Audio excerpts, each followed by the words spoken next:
everybody, and welcome to another DC animated live show. This is actually going to be the last show of 2020. I'm sorry that the setting is a little bit different today. I'm actually recording in a different room in the house because all I'm going to say is it has been a week and it's only Tuesday.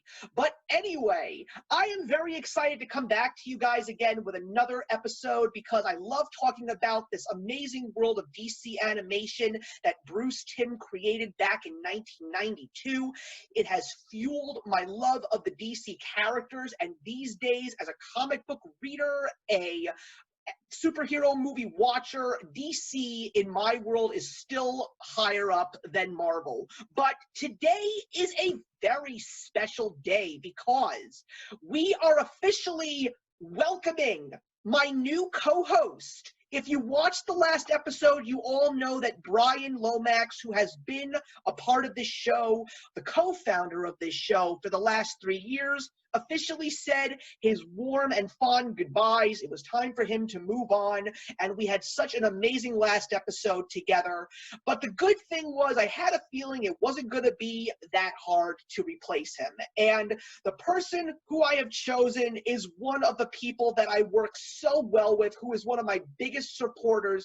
And the best part about her joining me and taking the torch on is this is giving her the opportunity to get introduced to an amazing world of animation. So that, of course, is my great friend, Cami from Cami's Corner. Cami, thank you so much for taking on this big task. And let me just say, I am so excited for this episode and the next year to work with you on this amazing project. So glad to have you.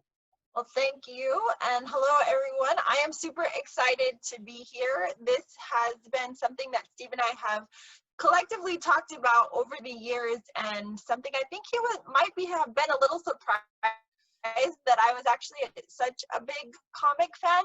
Of course, nowhere near where you are, but of course I had to wear the Batman shirt because this is where it started for me many years ago, and this is going to be a great experience for me because it's going to allow me to really, I believe, dive into the multiverse that is DC Comics and eventually into Marvel as well, and finally get all of that really great verses. I mean, because there's so many multiverses within these two epic comic giants, and I'm really excited, and I know I'm going to learn a lot, and I hope to offer something to your audience as well by being here. So girl power, let's do this. Yes, and that's one of the few things that a lot of people need to know. It's not just a man's world when it comes to comics these days. There are some amazing female heroes in the big companies as well as a lot of the indie comics, but at the same time we've gotten to an age where there are a great deal of female comic book writers and artists as well.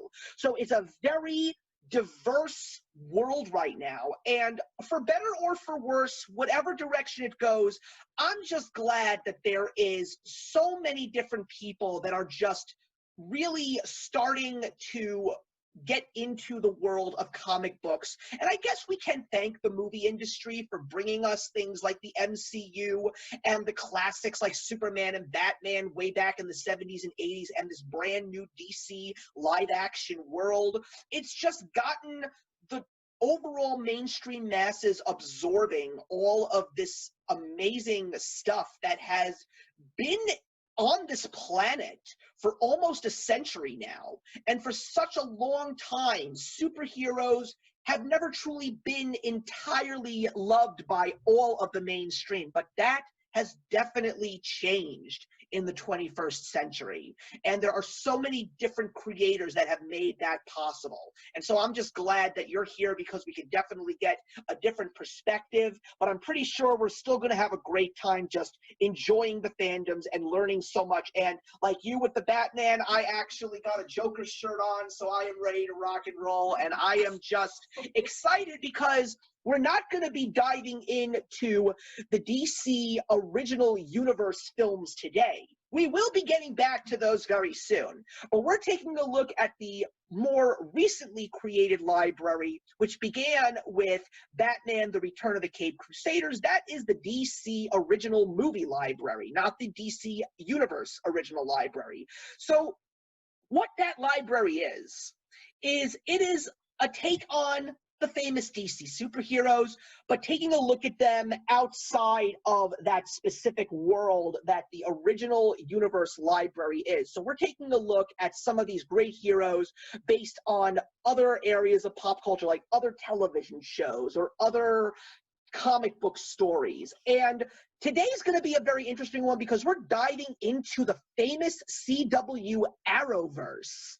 Now, the Arrowverse obviously began with Stephen Amell's Arrow. To a certain degree, you can put Smallville into that world now, especially because of the latest Crisis tie-in that they did. But one of the things that also happened was before DC Comics dove into the streaming world head first, they sort of started to plant the seeds, if you will, ironically, with the CW Seed, which is a free web-based animation streaming service. And they took their Arrowverse characters and started to create little animated series, which would eventually be all tied in together for Blu-ray and DVD releases. So we're going to take a look at the first 3 of those Arrowverse shows. And the first movie that we're going to tackle is the movie Vixien. Now, Cammie, you have told me that you didn't even know who Vixien was until you watched this. I had no idea who she was. I'd never heard of her. I had never seen her across any other, animation that I had been exposed to. And she is one badass girl. I really enjoyed this film. I just enjoyed watching her character develop, and I just liked how this particular story got right into it and you weren't lost at all. I mean, you could have never, like myself, been exposed to her before, and it was very easy to just kind of immerse yourself into this part of the universe and really get to know her character. Yeah, so a little bit of a background for all of you out there. Vixien is a character that I'm pretty sure joined the DC universe in the Bronze Age, which was in the late 1970s, going into the 1980s, and even into the late 80s, early 90s. And at that point in time, the Justice League was known as Justice League International. I believe they sometimes also called it the Detroit Years, but basically it was a couple of not so well-known DC heroes like Booster Gold and the Guy Gardner Green Lantern, and Vixien happened to be one of them. But I didn't actually read those comics myself. I first was introduced to Vixien thanks to Justice League Unlimited, because the Bruce Timm show actually took this character, Mari, and turned her into a much more known role in the show's plot itself, because she became the third Green Lantern. John Stewart, who is the predominant Green Lantern in the Justice League animated series, they were a couple. So that's how I first discovered Vixien. And, I personally think that one of the things that I like the most about Vixien is her power, because there are similar heroes that have those kinds of powers. A perfect example is Beast Boy. Beast Boy has the ability to tap into the animal kingdom and shapeshift into all those kinds of animals. But what I really like about Vixien is it's a little bit different, because what she does is, I also like how they tie in the lores of the African spiritual connections with the humans and the animals, and through this amulet that she has around her neck, she has the ability to tap into the animal kingdom, but she doesn't shapeshift, yet she still gets the powers of every animal that she taps into. So if she wants to actually fly, she can tap into the power of the eagle. If she wants to get super strength, she can tap into the powers of the elephant. If she needs to crawl up walls, she can tap into the power of the spider. The possibilities are endless, and I just love the interesting take on the connection between man and nature with Vixien.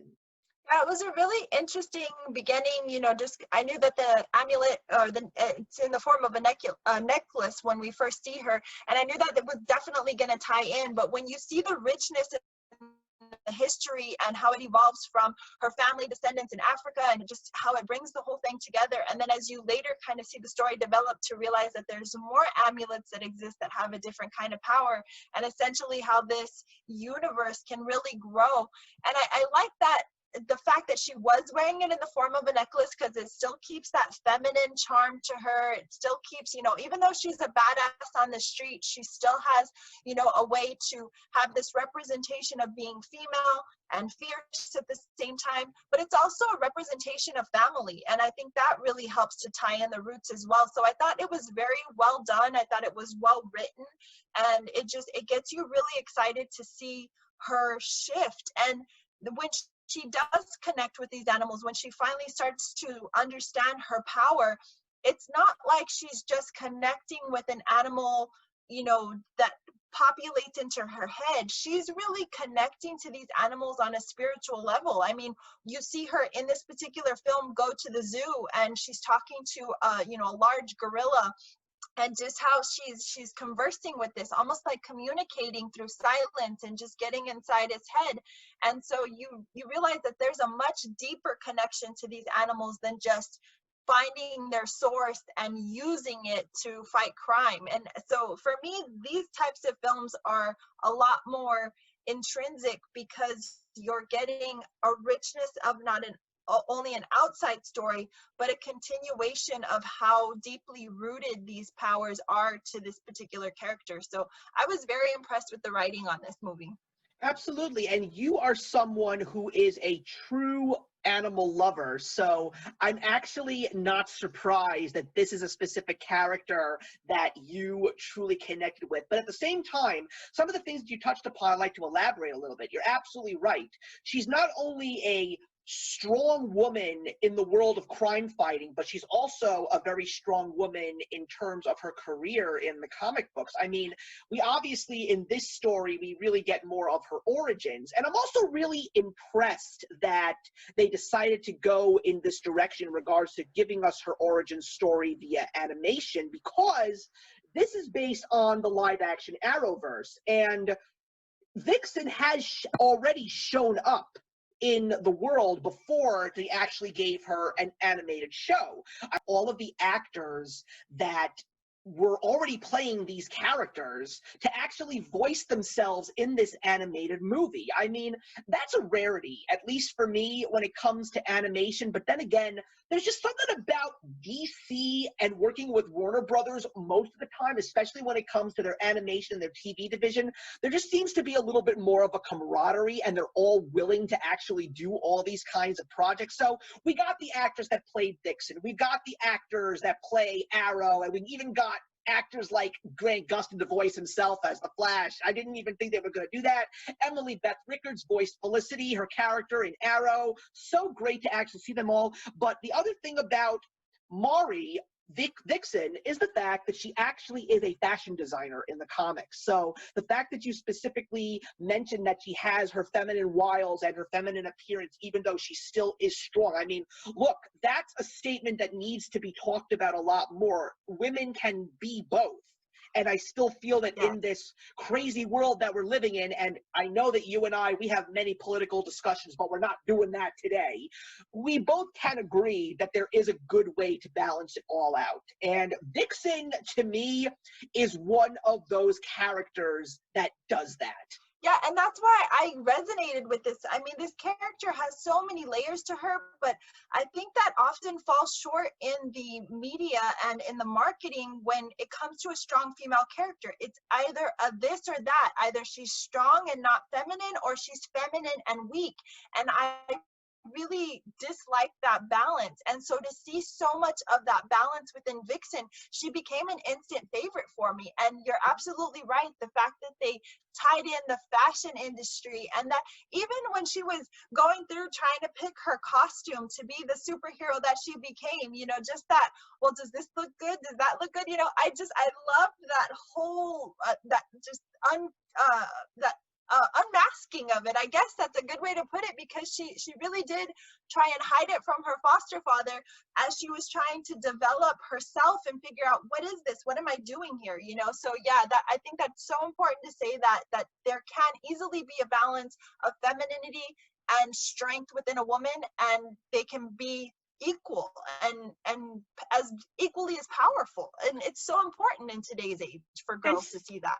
And speaking of a healthy balance, that's another thing that makes this story so interesting. There's also a fantastic balance between the action and the hero side of her and the regular human side of her. The fact that they really showed us the relationship that she has with her foster father. The fact that they actually show you a very more so realistic view of foster care, which is something that we're also starting to see a lot in media. But I also really appreciated the fact that she was really meant to be the starring role in this movie. Like, yes, was it great to see Arrow and the Flash at the beginning? Sure it was. Was it great to even see Black Canary and the Atom show up in another one of her bigger battles a couple months down the line? Sure. But they never steered away by telling the audience, you have to understand, we know you love these characters on live television. We're hoping you love the fact that they're here, but you have to remember, Vixien is the centerpiece here. This is her story.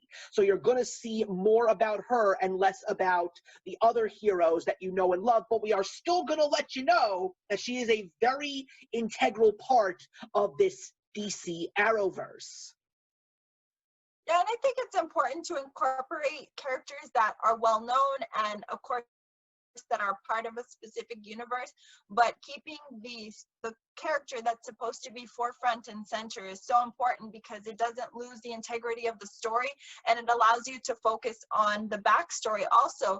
And in addition to, you know, all of the things that we've already talked about, you had mentioned the foster father, but there's also the sister element to that too, where you kind of bring in, not every family has a great element, and you know, we see an evil side to her sister. There's a little bit more to that as we kind of get into it and figure out, you know, that this goes deeper, and this has been a long-standing feud with the family and so forth. But to see that dynamic is also important, because we have to realize that although we have these characters that we look at as superheroes, underneath the costumes, underneath the capes, these are people. And so it's a really cool thing to be able to get the backstory on who they are as humans, as people, because that, I believe, does shape their character as well in terms of what we see in a superhero. Right. And the other thing that I also really appreciate about these animated films, regardless of what DC animated universe they are part of, I like how they actually take some of those cliches and they still manage to still make them entertaining and not having people roll their eyes. Like, clearly we see how she's discovering how to be a superhero. We see her take the tumbles. We see her make the bad jokes, but you're still enjoying it because it's a whole new hero and they're going through their hero's journey, and I like that. And I am glad you did touch on the sister, because clearly that was going to be something that we were going to discuss in just a minute, because we get a very interesting two pieces. Like, her story is really broken up into two because of the fact that this show was 2 seasons long. So it sort of has like 2 separate plots. So we have the plot with her sister, and I like the fact that they not only gave Vixien a whole bunch of layers, but they gave her sister a whole bunch of layers as well, showing her that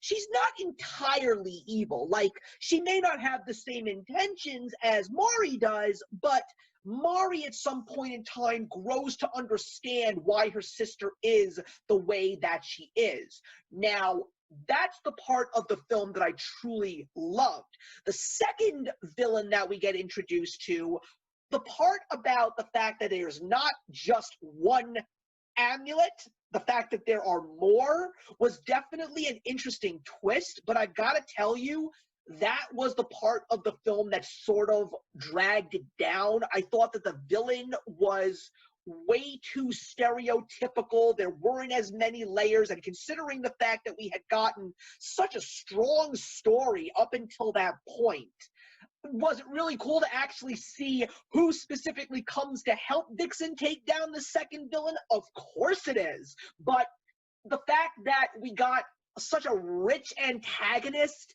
and then such a typical, like, the guy literally did the monologuing, you know, like, that's the typical 60s, 70s, Silver Age, Bronze Age of comics. That's the part that really drags the movie down for me, and I was sort of upset with that, you know? I was upset with the ending of the idea that the amulets needed to be destroyed. I mean, I understand that by destruction of the set, that you are not allowing a villain like him to come in and, you know, make evil rule or reign, but I think there should have been more of a driven storyline because of the richness of the tie-in to the country of origin, of maybe getting someone to collect these amulets, these stones, and place them in a safe box and put them away for safekeeping, because there was history within these stones. It wasn't just that they were created. I mean, this power was implanted in these stones from multi-generations of ancestral, you know, African history. And so to just come to a point where you not only had this, you know, very predictable villain come in with his own amulet, but then a destruction of the amulet. I'm like, no, I literally yelled out loud. I'm like, no, why did that happen? Why would you do that? And you know, it's not the first time that this has happened. This is just something that you're going to see because, you know, even though DC animation gives us so many great things, it's not perfect. Unfortunately, you're going to see some of these little things falling short, and you're going to see those stereotypical cliches show up every now and again. But if there's anything to overall sum up what I really appreciate about Vixien, is one of the few things that I really love about DC animation is they really want the world who is invested in the big names in DC to know just how vast this universe is. They want you to know about these other not so well-known heroes. It's not just about the A's. We got to know about the B's, the D's, all the way to like the Q's and the R's. Like there's so many great DC heroes that not that many people know about. So the fact that this and the other two films really take their time with these lesser known, lesser popular DC heroes, I think is really, really cool. Well, and I think that's important also for generations that are coming up and finally, you know, being exposed to comics and the comic book industry, whether that be through video or through the tangible paper copies, that they're seeing that there is a cast of characters and they don't just have to identify with a large, well-known superhero. There are these little guys in between that make these gears move and they make these universes move forward. And I think that's important for kids to see, that there might be a lesser known character that they can identify with, that Absolutely. they, you know, might have character traits with. And it's so rich. I wish I would have known about some of these characters, because I think that it also encourages and empowers kids to get into comics and read it, and it becomes something that they can connect to these characters with, and possibly even look to give them the strength that they're not getting from other reading material. Because let's face it, you know, novels are great, and, you know, getting kids to read series and things are wonderful also, but these particular types of comics deal with real world issues, bigger problems, you know, and they touch on these for many different episodes in terms of a series like this, because this was a video series. But in terms of comics, you know, you have many comics that create a series on paper, and so kids can revisit this and they can continue to grow with this. And I think it's really magical what comics are able to do for kids. Right. And unfortunately, sometimes we even have heroes like Vixien that, yes, she's in the comics, but they're not as popular enough to have their own titles, because that's one of the major X factors in regards to comics in general. There are a lot of characters in the DC world, in the Marvel world, in the Image world, but there aren't that many that are going to be able to have a title for so long. I mean, considering the fact that there has been thousands of Batmans already and thousands of Supermans already. Vixen is just one of those characters that never got her own title. But when you actually expose younger people or just people in general to some of these heroes into elements like television and elements like movies, that could pave the way to actually bring them into print. I mean, look, I don't even think you know this, but you know there's a very popular Marvel character that never had her own title until 2020.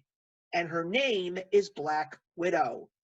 Black Widow has always been connected to the Avengers.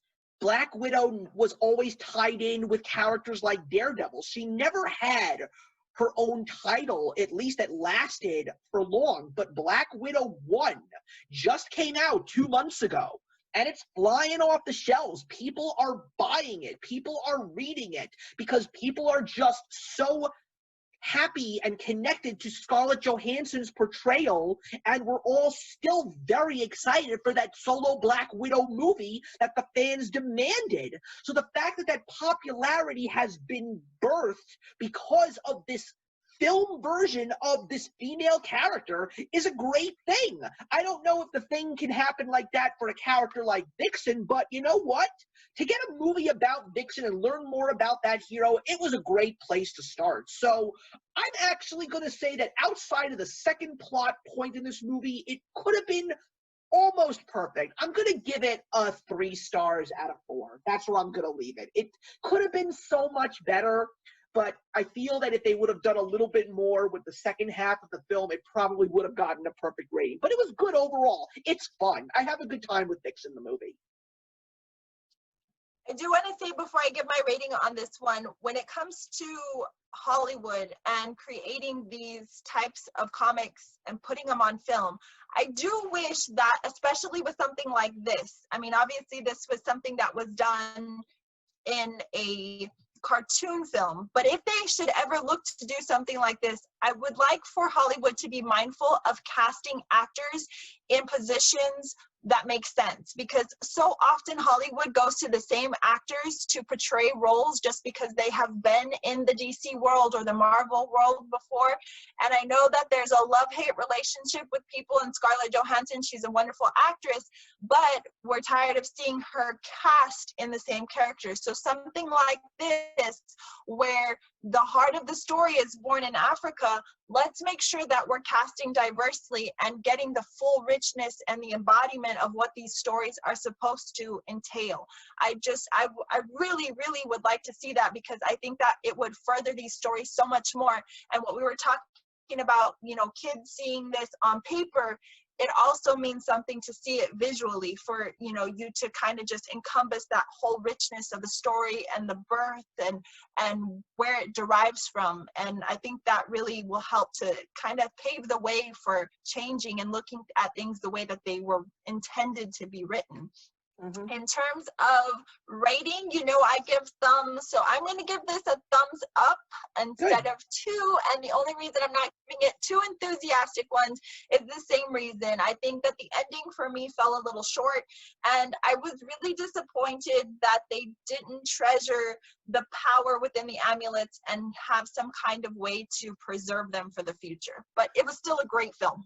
Yeah, I'm glad you enjoyed it. So the next film that we're going to talk about now, I completely forgot to leave this fact out. I mean, I did mention that these were all part of the Arrowverse, but that also means that the producer of these films is Greg Berlanti of Berlanti Productions, and he is responsible for the Arrowverse. So I appreciate the fact that they allowed Greg Berlanti to be the producer of this animation division. And one of the few things that we all need to know about Greg Berlanti is he's one of those guys that really does want to bring the diversity to his films. I mean, he is also a member of the LGBT community, and he has actually been one of the people in recent years to bring the LGBTQ element out into his shows. He has a lot of relationships that are built around that community, and he's making a statement saying that everybody, regardless of whether you're gay or straight, they can be heroes. We can be just fine. And Freedom Fighters The Ray is a perfect example of that. And one of the few things that I do want to say to his credit is he's making these types of people known in the mainstream, but the most important thing, at least for me, is I don't think he's being preachy. He's just letting it be known, and then he's building the story around the character. So the Ray is another character that not that many people may know. He came out in the world of DC Comics in the early 1990s. He also wasn't one of those characters that had a very strong title to his name. He did show up on the Justice League a couple of times, but this version of the Ray is very interesting because it's based on a tie-in crossover series that the Arrowverse had called Crisis on Earth X. Earth X is part of the DC multiverse. It does in fact exist in the comics, and Earth X is the universe where the Third Reich from World War II won the war and now took over the entire globe. So it definitely plays upon the Philip K. Dick classic Man in the High Castle, but Russell Tovey, who plays the Ray in the live-action show, comes back to voice his character in animation form. We even get Melissa Benoist, who doesn't voice Supergirl, but she voices her alter ego, Overgirl. So it was really cool to see the both of them come back. And also it was very interesting to see some of these alternative universe versions of these well-known characters. Like, I didn't know that the Earth X version of the Flash's name is Blitzkrieg. I didn't know that. But then we also get these characters like Black Condor, which was a very interesting character. But I also really liked the story of the alternate universe Ray. I did, because we saw a man who was not just struggling to inherit these powers and taking on the Spider-Man sense, you know, with great power comes great responsibility. He's also struggling with himself as a human because he's trying to come out to his parents. And that was so important that you gave the introduction to this and to Berlanti that you did, because you definitely see that throughout this film. And it's so important for our main character because, like you said, there's multi-layers here of what's going on. And again, I think that's what is unique about this film, as it was the one we just talked about. You have a lot going on in terms of the superhero world and the Arrowverse, but you also see this personal side to this character and how this is affecting what they are trying to accomplish on the other side of things. And it really helps you to fully develop not only the person that they are, but it helps you to respect the superhero that they're becoming, because it's almost like you're growing with them. You're becoming the superhero with them as you're watching this kind of unfold. And this was a really unique story. There was a lot of layers in this movie, though. At times, I think that it was a little hard to follow because you were just getting excited about one thing, and then they were moving you quickly into something else. So there was a lot happening here. I think I would have vastly more enjoyed this film if some of those plot points were maybe broken up and there was more development to those stories, because in my opinion, this had probably about 4 really solid plots that could have went deeper and given us more, but you were just being pulled in a different direction, you know, every chance you got, which was great. You know, you got a nice mix and there was a lot of action, but there was some quieter moments that I think deserved a little bit more screen time. Right. And I also really liked Ray Terrell as a character. I liked him more as just the regular guy as opposed fantastic. Yeah, as opposed to the superhero. I mean, don't get me wrong. I think that out of these 3 films that we've seen, I think that the strongest point on Freedom Fighters The Ray is the comedy. I think that the jokes and the lighthearted funny moments are really enjoyable. Like, I just love that scene when I like the running gag where he keeps blowing up the TV. That's probably my favorite thing in the movie. But yeah, you're absolutely right. There were definitely points where you weren't sure where the direction of this movie was going to go. Like, you thought that it was really going to be about him fighting the alternative universe hero, which are now villains, and you don't really get them that much. And You don't know if he's going to encounter another hero in this world, because clearly he's very different from Vixien. You know, Vixien immediately gets roped into the hero business with the assistance of all of these other heroes. Ray, I mean, he encounters Cisco Ramon, aka Vibe, at some point in the movie, but we don't really see him interacting with other heroes. And I think that that's probably one of the weakest points, because one of the few things that Ray is suffering is the fact that he feels that he's alone. And the fact that he is, as a job, you know, he's actually trying to stand up for the people who do feel that they are singled out and alone. And I just feel that the fact that he really didn't get that true helping hand until the very end of the movie, when he finally crosses over into the other dimension and he feels that he finds his cause and where he actually belongs as a hero, I just think that we could have used a little bit more of that throughout the film. I think in some ways maybe that was intentional, just to kind of give that look that is honestly what he, I believe, was feeling in his personal life. But I do agree that that kind of gave this void in getting into the story in terms of the superhero portion of it, because there was a lot of lag in the personal life. It's like, okay, so are we going to focus on his personal life, or are we focusing on him becoming a superhero? And if that's the case, why are we not seeing more camaraderie? Why is he not learning all of these skills? Because I mean, let's face it, he didn't even start getting real training from the crew until about midway through the movie. And at that point, it's like, okay, you've got a very small frame of time to even get this film off the ground now, and are we even going to get anywhere that we need to be? I did also enjoy the character, and I think that that was important in terms of giving us the humorous side of him, and, you know, giving us more of who he was as a person. But I don't know, it just, there was too much pull either way, and I just felt cheated on both sides of the story, both personally and then as a superhero, you know. Not to say it wasn't enjoyable and your questions didn't get answered, it just seemed like it made the film drag quite a bit for the majority of it, and you don't want that in a superhero film. Yeah, especially considering that when you finally get to those specific things you wanted to see get tied up, like the scenes where he finally reveals to his parents his sexuality and the fact that he finally conquers the evil at hand. And then, of course, even the very interesting twist at the very end of the film itself, which is where he actually decides to leave his world behind and fight the good fight in Earth X. I mean, when you get to those points, you wanted to feel so much more from them, but you didn't get that feeling. Not to say that they weren't good moments in the film, but you just didn't get what you wanted as far as your overall satisfaction towards those specific climactic moments. Yeah, and especially in Earth X, because it is such a dark universe, and really a lot of the films that we're talking about today have such a dark component to them.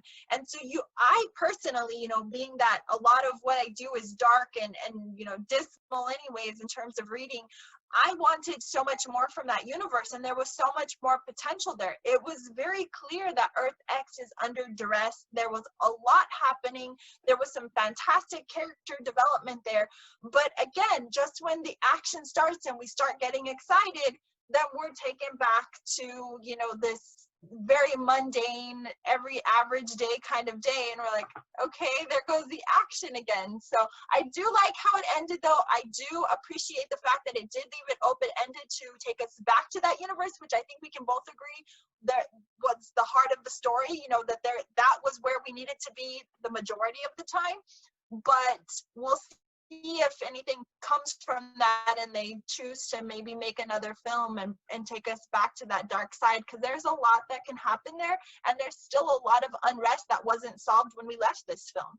You're absolutely right. I mean, I think actually, believe it or not, besides the comedy, and I just thought of it right now, I think that the other strongest part of this film is the relationship that he tries to forge with this guy that he meets at one of the bars that he goes to. I thought that that was actually one of the strongest parts of the movie because you actually see the struggles of the relationship. And again, you know, in this world where we're so divisive and at each other's throats when it comes to these types of things, because there's still unfortunately a lot of people that are just they're just not ready for these kinds of things on television or in movies or something like that. But the thing that I liked about it was the fact that, like I said, the whole thing about Ray being a homosexual man was the fact that it didn't seem like it was preachy. Greg Berlanti and the staff behind it tried to show you that it's just another relationship.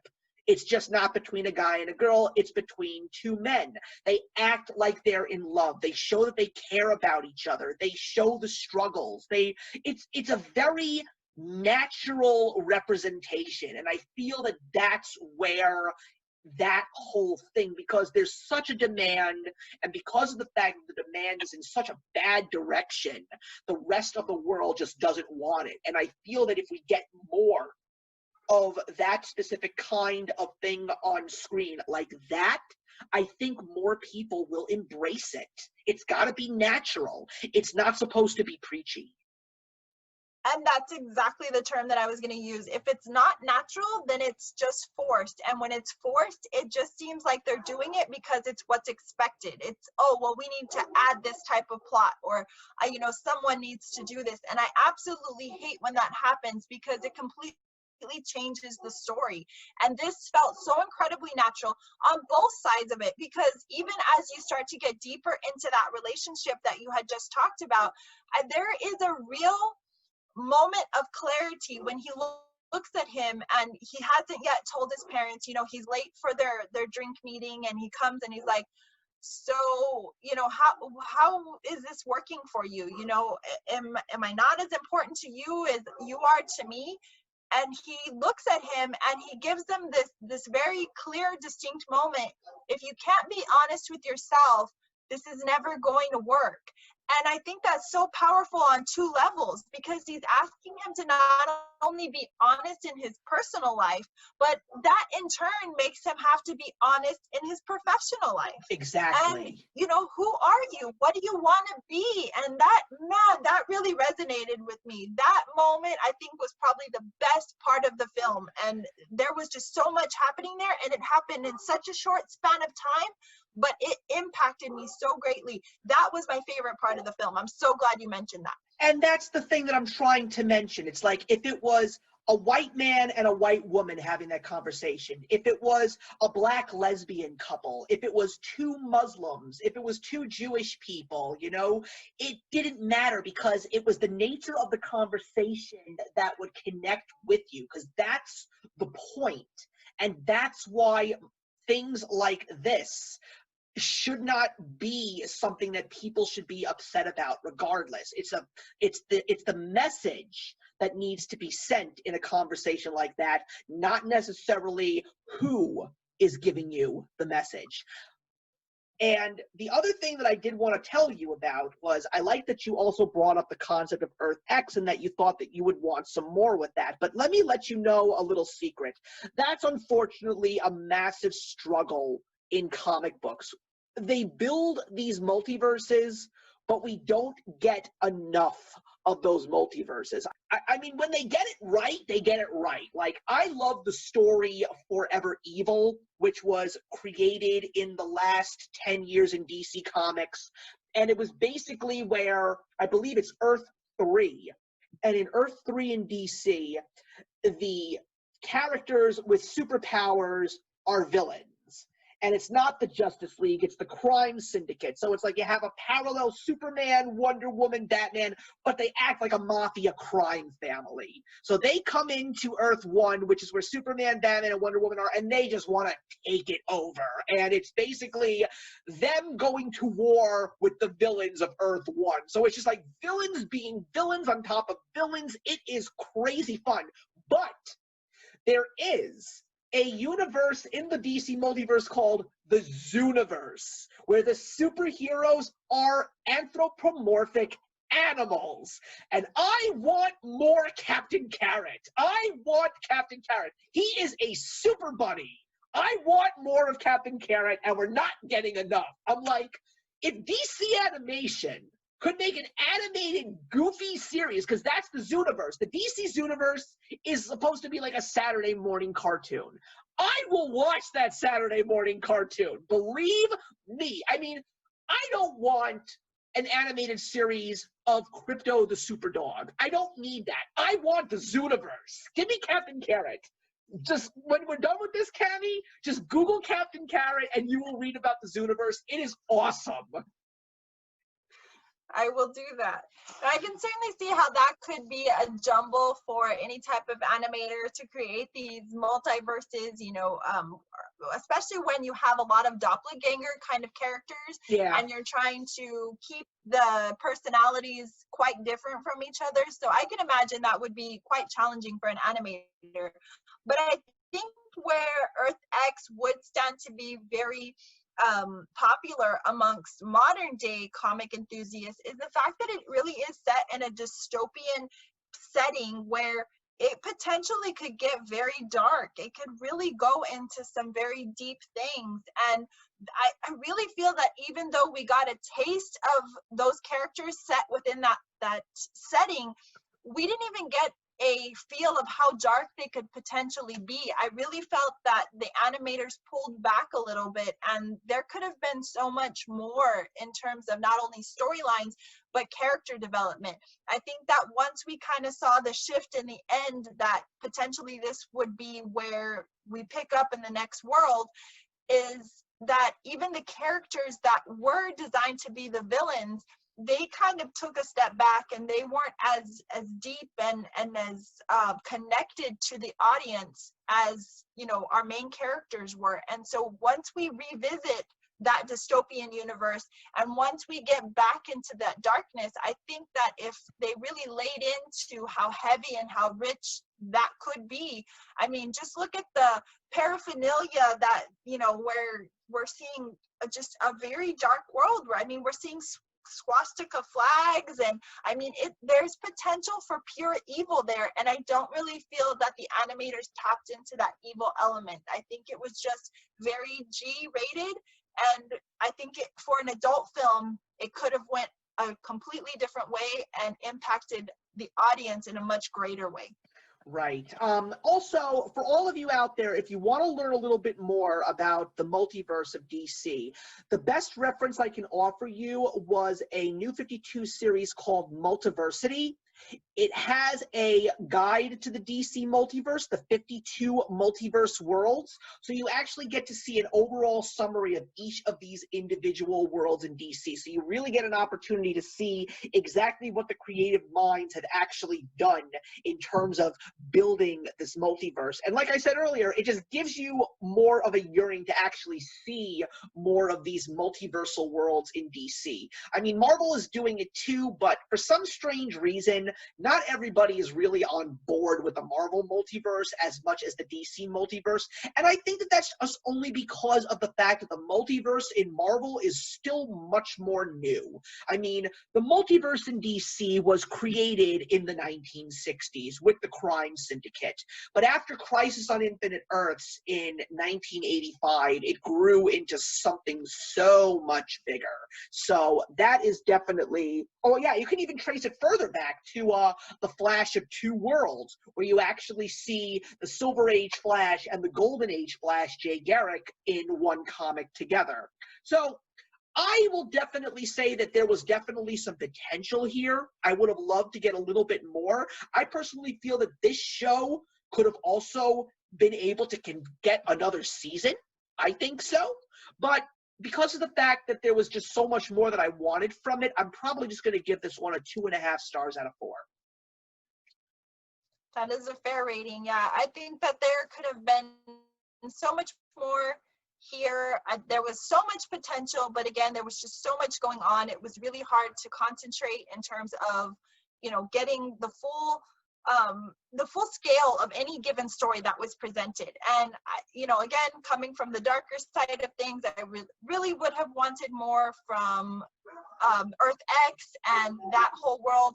And I really don't even feel like they capitalized on the fact of the historical elements of this. Yeah. I mean, we're looking at a World War II perspective, and we didn't even get that from it. You know, I'm like, oh, okay, so we're set in this dystopian kind of Nazi, you know, I mean, there was a lot going on here in terms of just the things that were being said by these characters. And I was looking for that dark evil that could have prevailed here, but I think the projection back to Oklahoma really just jarred me out of that. The humor was there, the storyline was beautiful. I loved, you know, like you said, we definitely touched on the natural elements of this story, but for me, it's hard because, you know, I only have the thumbs up, thumbs down, but I'll give it a thumbs up for the attempt. But I do hope that these areas are revisited and these casts of characters are more fully developed. This kind of felt very green and very naive in terms of animation and storyline. The writing was very weak to me. Have you ever thought about maybe doing a sideways thumb? Like not quite up, not quite down? Would that actually help you? I was there right now because I don't even feel like this deserves a full thumbs up. So yeah, maybe this will be my first sideways thumb. There you go. I like that. Yeah, I think that's a good idea. But ladies and gentlemen, strap yourselves in because we're about to get into Miss Cammie's wheelhouse. Let me tell you something. Let me tell you something. I still cannot get over the fact that this is also a Greg Berlanti show. I'm so upset that this show, originally, when the live-action Constantine aired, it aired on NBC. The station that gave you Cheers and Seinfeld and Frasier and Friends. Where in God's name does Constantine, one of the darkest elements of the DC universe, fit? And clearly, they shot themselves in the foot because there was no NBC audience for that. And also to have that show air on a Friday. Now, if it was aired on Fox on a Friday, like The X-Files was in 1993, maybe a big fan base would have been created. But I watched the live-action Constantine show. And the only reference that I had about Constantine was I never read the comics. I knew about Hellblazer. That's the original title. I know who John Constantine is. I watched the 2005 film with Keanu Reeves. It's fun, but there's lots of imperfections there. But Matt Ryan as John Constantine was one of the greatest things I ever saw. And the fact that DC Animation said to Matt Ryan, "Sir, you are not done. There is so much more that Constantine needs from you." So they brought him back to voice him in a movie that you and I talked about on this show, Justice League Dark. And they bring him back for his own little CWC series, which eventually became Constantine City of Demons. And now he's back as a live-action Constantine in the DC CW show Legends of Tomorrow. So before I officially go off the rails here, let's go back to Constantine City of Demons. Cammie, you loved this movie. I could tell. I wasn't even prepared for this movie. Now, of course, you had just mentioned the Justice League Dark, which we watched last year together. And that, for me, I think was a palette opener. You know, that was, for me, I didn't realize that there was even an element that dark to comics. So when you introduced that to me, that was life-changing. And then there was this, City of Demons, and I was like, oh my God, this is so dark. This is twisted. There was actually a couple of scenes in there where my stomach was in knots because I'm like, oh, am I really watching this? I mean, it gets intense. Yeah, I felt a little bit of induced vomit when I was watching some of those scenes. I couldn't get over how far they pushed that bar. This is an R-rated movie. This is not for kids. And I even questioned that rating a couple of times because I'm like, is this even, I mean, I couldn't, NC-17 I know has kind of been grappled back and forth. Is it even, you know, a rating worthwhile? But this was intense. I mean, you know, as someone who watches horror movies on a daily basis, for me, the content of this for a comic book was just so rich. The storyline was, again, spot on. The characters were amazing. Let's just say that Matt Ryan is a gift to the comic gods because he's he beautiful. is perfection as John Constantine. I mean, just his dialect, the way he takes on the script, the way he interacts with the characters. In my opinion, there's no other for John Constantine than Matt Ryan. Yeah, but this movie just completely shocked me. I mean, for multiple reasons, but it was so good. I mean, if you can get past, and let's just say this movie is not for the faint of heart by any means. I mean, even if you love dark, twisted things, you really have to go into this with an open mind, because you are going to be exposed to things that you might not necessarily be prepared for in a comic setting.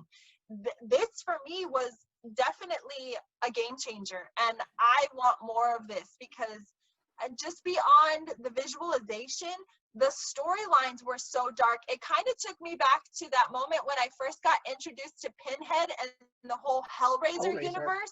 That for me was a really hard thing to take on. And granted, I've always taken on horror way before my time. You know, my first horror movie was at 4 years old. So when I took on Hellraiser, my mind was mentally not prepared for that storyline. But this also, I think, gave me those same types of feelings, because I was going in expecting something similar to Justice League Dark, and this is so much darker. And man, it's good. Like, I want to talk about certain elements of this, but if nobody has seen it and they're watching this now, I want them to experience it for themselves. I don't want to ruin it for them, because I think that's just as important going into this film.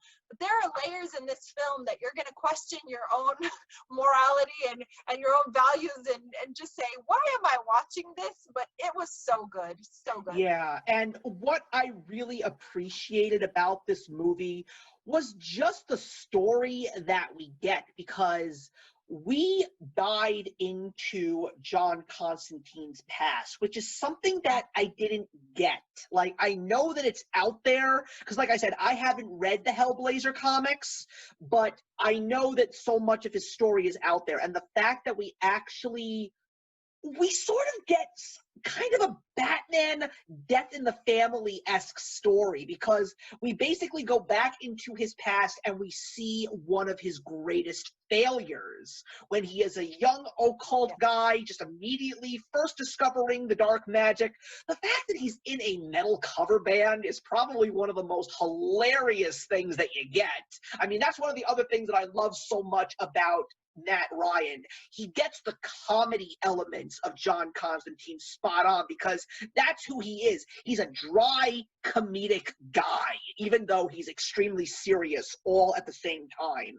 And the fact that we see his first encounter with that extremely powerful demon Nergal, and how they lose that girl to hell. And that's probably also one of the toughest parts of the movie to watch, because you literally are seeing people getting dismembered before your eyes. Like, you see body parts flying. You see pools of blood splattering all over the bar floor. Like, you're watching that scene and you're saying to yourself, holy crap, this is a cartoon. I cannot believe that but you're applauding them all the way through while you're watching that. Even though you might already have the vomit bucket right by your side, you are just loving every minute of that.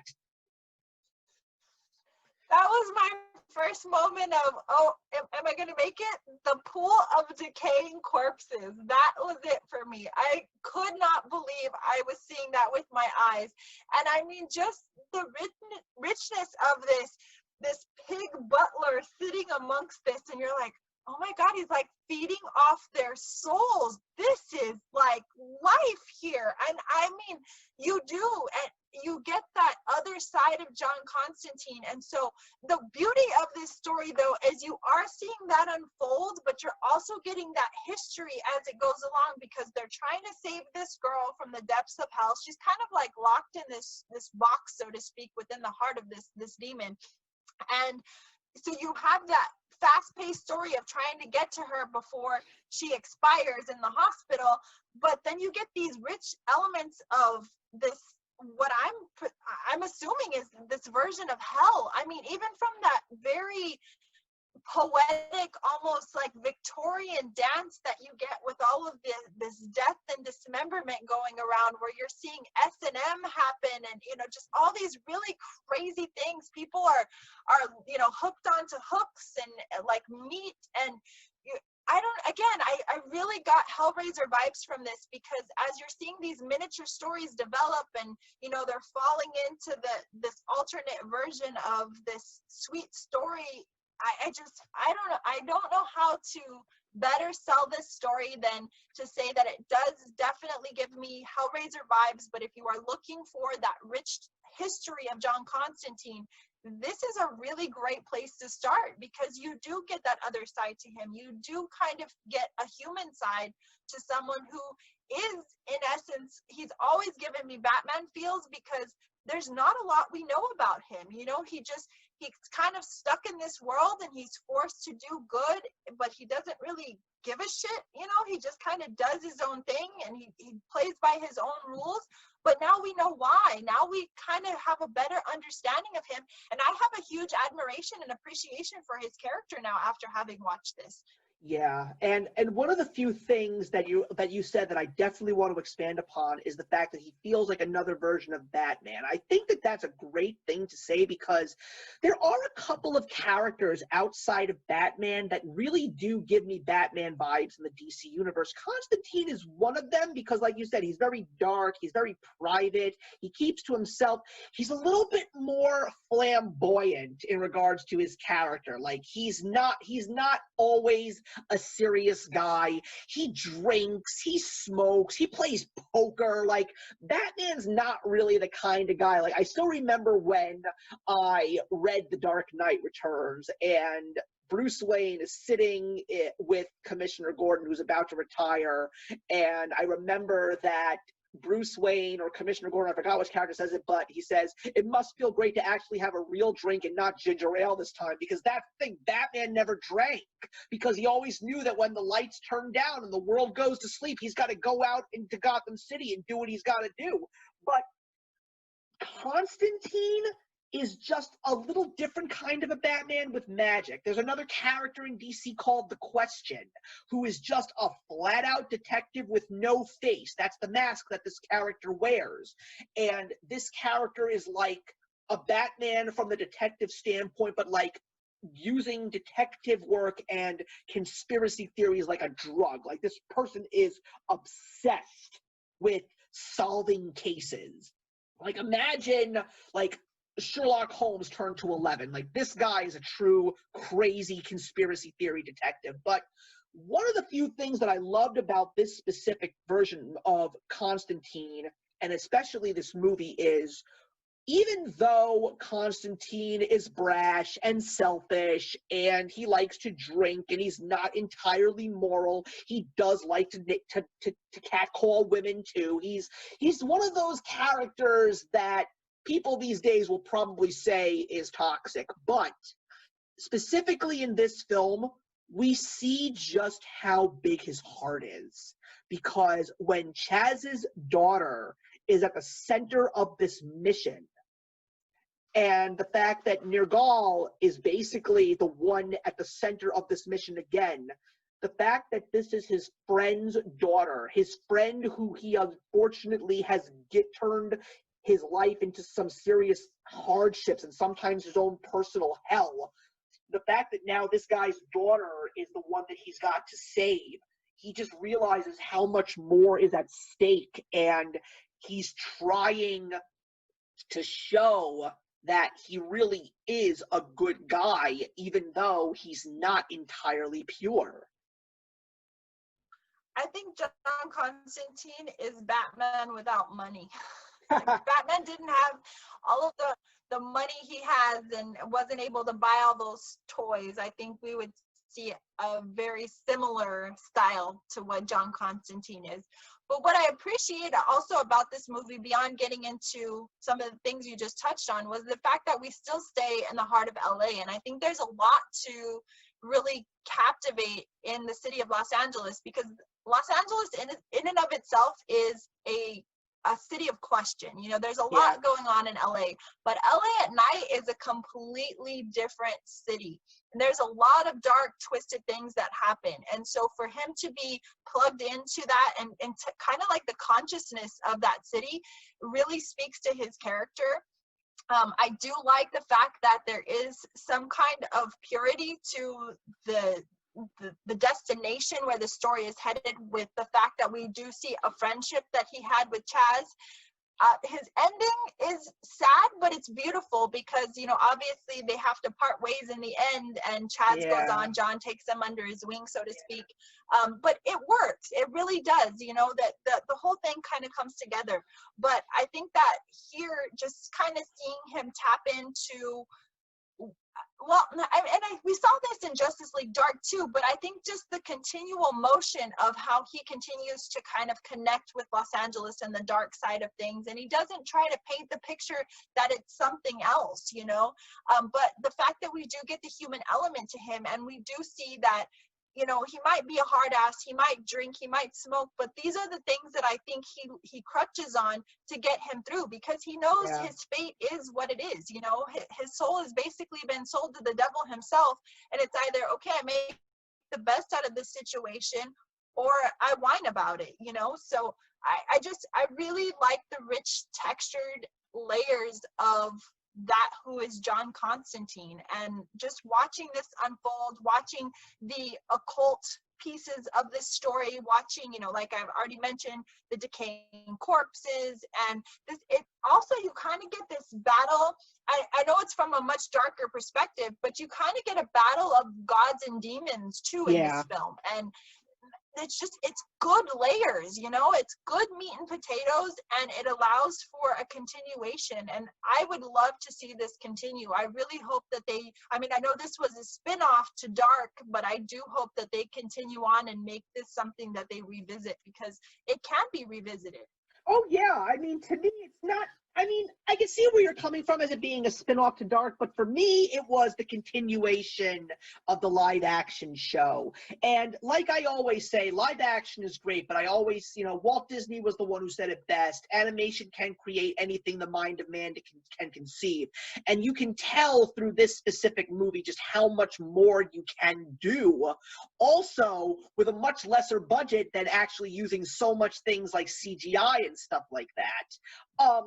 Also, there are some very interesting additional characters in this film. I never knew about Asa, the Nightmare Nurse.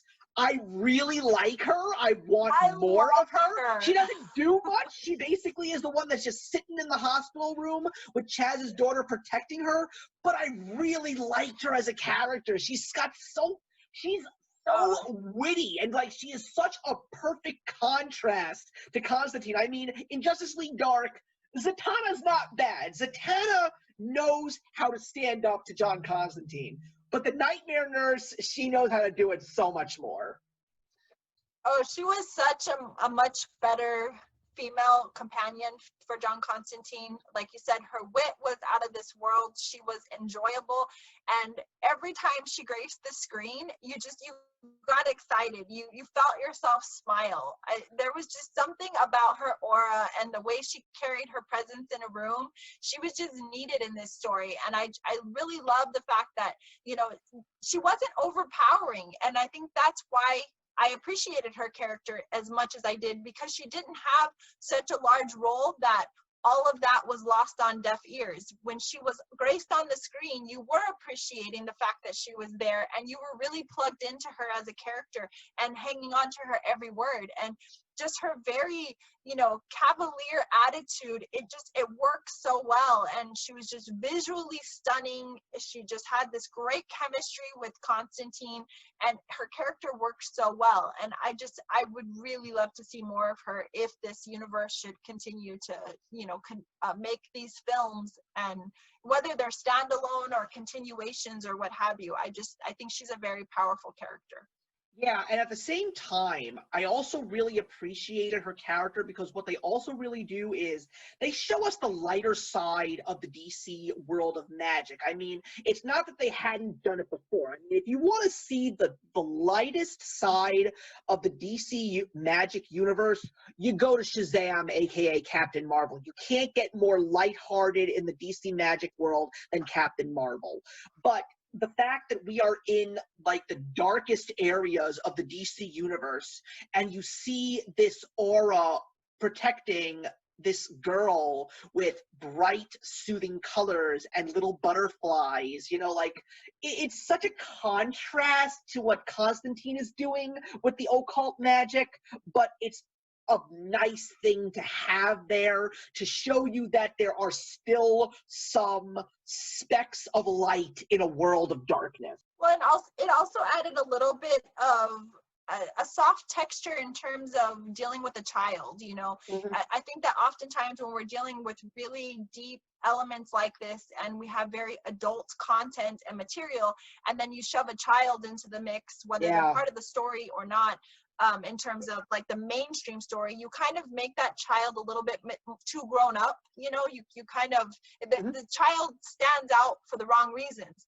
In this case, the way her magic protected her, almost protected her innocence for us as the viewers, because it kept her in this beautiful spot and space where we knew that despite her soul being captured in this demon, and the plot was to get us to that demon to save her, her aura, her element, her casing was being protected in this, just very whimsical, magical innocence. And that was a beautiful thing. And so I very much appreciated that light in the dark, because she really was the light in the dark in that case. Right. And the last thing that I really want to touch upon with you is that Hail Mary that Constantine finds to go up against Nergal. You know, he gets that, I can't remember if it was Aztec or Incan, but I know that it's South American, that powerful demon Mikantecukli. That's how you pronounce the name. I had to watch the movie a couple of times to make sure I got that name. That was balls to the wall epic, that showdown between those two demons. I loved it. And that really shows you how witty he really is. I mean, he didn't know if he was going to come out of that alive or not. He was taking a huge risk. When you go up against a demon, you are not going up against someone who has the potential to lose their soul. You're going up against prime evil. And so for him to come out with that at the 11th hour, he was just like, I'm here for this reason. This is what I showed up for. So either he's going to take the bait or I'm going to lose big. And, in my, theory, in my opinion, that's go big or go home. And he won in the best way possible. But it wasn't like a do-all, end-all for the demon. The demon is going to continue to go on doing what he's been doing for centuries. Here, though, it allows Constantine to kind of have a checkmate. He really made a mark for himself and a name for himself in front of that demon, saying, hey, you know what? You might be all-powerful, soul-sucking, you might have been doing this for thousands of centuries, but I'm here now. I've got a purpose, and I'm showing you I'm here to stay. So checkmate, I'm here, and let's take this universe on, and we can both coexist. And I think it was amazing. It was so well done, and I didn't know how it was going to end. I was a little bit nervous. I mean, with as dark as that film was, I was like, this could really go either way. And to get me that far into the film and still have that kind of anxious curiosity as to what direction the film might head, I think that is brilliant. This film was brilliant from top to bottom. There's absolutely no element of this film that I disliked. Yeah, I will definitely say that I am with you in regards to saying that, yes, we need more of this. We need so much more of this, because this movie was, compared to the other two, this is without a doubt one of the best things that DC animation has ever given us. It was just so different, and, it had already been that DC animation was trying to push the bar and trying to go into the rated R area, but A City of Demons just took it to the next level, and you're absolutely right. I would love to see more of John Constantine in the world of DC animation. There is no doubt in my mind that Matt Ryan will become of Kevin Conroy's status and basically be the voice of John Constantine for years to come, because I don't know if you've ever seen Matt Ryan in real life. He looks like he's in his late 40s, early 50s, but the funniest thing is he's actually our age. Oh wow. Yeah, Matt Ryan is 39 years old, and he sure as hell doesn't look it. That is just absolutely crazy. But I will say that Constantine, City of Demons, that movie gets a 4 out of 4. Everything about this movie is just insanely great. And people out there who love DC animation, if you want to really see how far DC animation can go, you watch Constantine, City of Demons. I promise you, you will not be disappointed by what you watch. But just go in prepared, because you know that if you're going to be tackling the dark corners of the DC universe, this is not for the faint of heart. There's a lot of things that are going to disturb you. But if you're a horror fan, especially someone like Cammy who lives and breathes horror, like this movie, if it sold her like this, it's going to do wonders for you. Yeah, I definitely give the same caution going in. This is not for the faint of heart.